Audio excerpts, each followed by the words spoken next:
Kandidati i Partisë Socialiste për deputet në qarkun e Vlorës Klevis Kaso vijon takimet në terren. Kaso ka takuar edhe tregtarët e tregut të madh të qytetit për dëgjuar sugjerimet e tyre që jetojnë çdo ditë në këtë zonë, shitës e Blerës, qysh prej kohës kur shërbeva si nënkryetar bashkie, rikonstruksioni i tregut dhe përmirësimi i kushteve ekzistuese ishte edhe prioritet për mua dhe Bashkinë e Vlorës, shpreh ndër të tjera Kaso.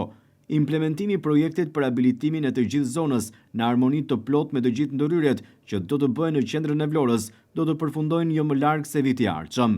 Ndaj çdo ditë në ndjekje të punëve për këtë projekt madhor të Bashkisë së Vlorës, thanë ndër të tjera kandidati i Partisë Socialiste për deputet në listën e hapur. Klevis Kaso ka vijuar takimet edhe në lagjen Kushtrimi, der më der, shtëpi më shtëpi e në çdo biznes. Informacioni që marrë çdo ditë pasuron edhe më tej platformën time, e cila është e gjitha në dobi të jetesës së përditshme, shpreh ndër të tjera Kaso. Kandidati i Partisë Socialiste për deputet në qarkun e Vlorës Klevis Kaso ka marrë një mesazh të ngrohtë edhe nga Gianfrancesco Lupatelli, president dhe themelues i Federatës së Kryeqyteteve Europiane të Sportit. Cari amici di Vlora, sono felice di portare il mio saluto come presidente. Miq të dashur të Vlorës, jam i lumtur të dërgoj përshëndetjen time si president dhe themelues i Federatës së Kryeqyteteve Europiane të Sportit.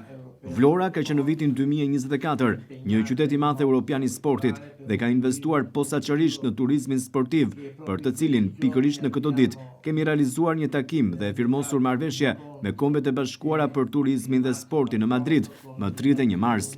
Jam i lumtur që miku im, Klevis Kaso, ish nënkryetari i Bashkisë së Vlorës, është kandidat për zgjedhjet e ardhshme parlamentare.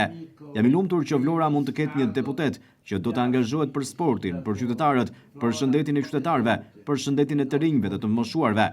Sporti është shëndet, është lëvizja jonë. Falenderoj Vlorën për angazhimin që ka pasur dhe uroj projekte dhe ngjarje të mëdha. Jam i sigurt gjithashtu që Vlora mund të kandidohet nesër si kryeqyteti i sportit të Mesdheut. Miru pafshim.